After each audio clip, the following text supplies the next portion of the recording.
ধীরে ধীরে হারিয়ে যাওয়া ঐতিহ্য নিয়ে আমাদের আজকের ভিডিও।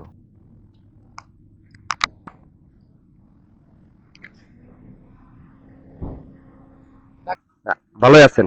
ইনশাল্লাহ ভালো আছে। আচ্ছা, আপনাদের এই যে হারিকেন যেটা মানে রিক্সার নিচে যে ঝুলে রাখছেন, এখন এই যে ঢাকা শহরের ভিতরে তো পর্যাপ্ত পরিমাণ আলো আছে, রাস্তার আলো আছে, বাসাবাড়ির সামনে মানে আলো আছে, তারপরও আপনাদের এই যে রিক্সার নিচে যে হারিকেনটা জ্বালানো দেখলাম, এটা কিসের জন্য জ্বালান আপনারা?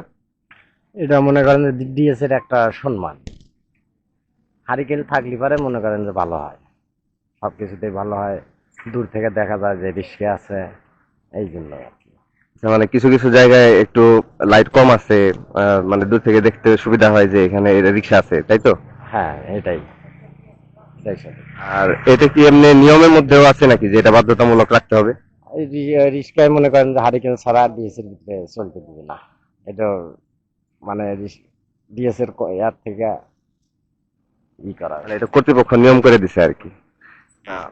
আসলে এটা মানে দেশ গ্রামে আমরা দেখছি আর কি, অনেক আগে এটা একটা ঐতিহ্য বাংলাদেশের, যে এই কম বেশি গ্রামে আগে দেখা যেত আর কি, যে রিক্সার নিচে হারিকেন।